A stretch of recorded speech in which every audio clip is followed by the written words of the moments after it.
Pada kesempatan kali ini, saya akan membahas mengenai bifurkasi Hopf pada model mangsa-pemangsa dengan fungsi respons rasio dependent Holding tipe 2 dan perilaku anti pemangsa.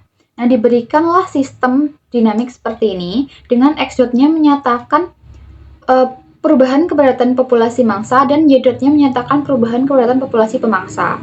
Selanjutnya, sistem ini bisa dimodifikasi menjadi ini. Dengan semua parameter pada sistem ini tuh diberikan syarat kondisi awalnya positif. Selanjutnya, dapat dianalisis lagi untuk titik kesetimbangannya, yaitu ketika X dotnya sama dengan 0 dan Y dotnya sama dengan 0. Nah, untuk Y dot sama dengan 0 diperoleh Y sama dengan 0 atau ini. Nah, untuk Y sama dengan 0 bisa disubstitusikan lagi ke X dot, diperoleh X sama dengan 0 atau X sama dengan 1. Nah, dari sini diperolehlah dua titik equilibrium, yaitu E0 sama dengan 0,0 dan E1 1,0. Nah, selanjutnya untuk Y yang satunya lagi bisa disubstitusikan juga ke X dot, diperolehlah X sama dengan 0 atau X star ini. Nah, dari X star bisa disubstitusikan lagi ke Y dan diperolehlah Y star, sehingga titik equilibrium yang kedua ini sama dengan X star, Y star. Selanjutnya bisa dianalisis kestabilan dari semua titik equilibriumnya.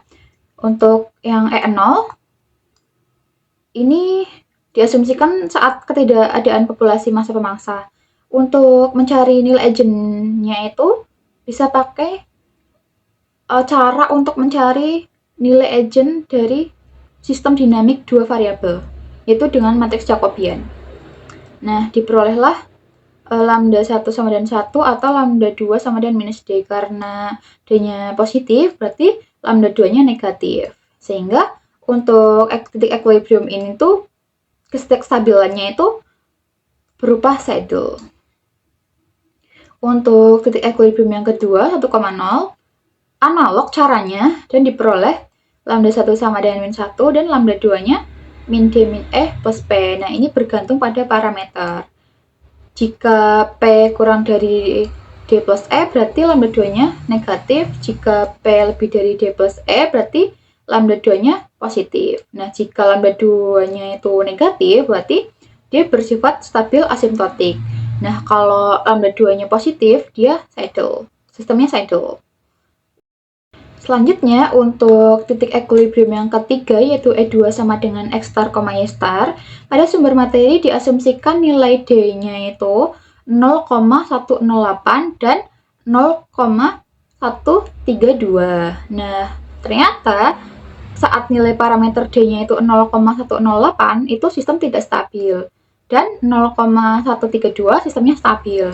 Sehingga ketika kita akan mencari di mana letak bifurkasinya atau perubahan kestabilan, kita akan mencari titik tengah, yaitu dengan menggunakan metode biseksi. Ternyata setelah diambil 0,120 sebagai titik tengah, dia masih bersifat stabil. Sehingga diambil lagi nilai parameternya D star sama dengan 0,115. Nah, ternyata saat nilai D-nya itu 0,115, diperolehlah nilai J-nya seperti ini. Di mana bagian realnya dia 0 dan ada bagian imaginary-nya yang tidak 0. Jadi terjadilah bifurkasi Hopf. Gitu. Ini adalah potret fasenya. Ketika nilai parameter D-nya 0,108, ada yang tidak stabil.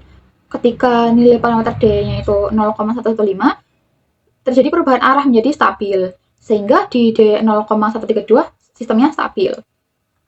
Jadi kesimpulannya, untuk sistem ini diperoleh 3 titik equilibrium. Selanjutnya, ternyata saat parameter D-nya itu sama dengan 0,115, terjadilah bifurkasi Hopf. Untuk potret fasenya juga membentuk cycle. Nah, untuk informasi lebih lanjut mengenai sumber materi, bisa dilihat pada sumber materi berikut. Terima kasih.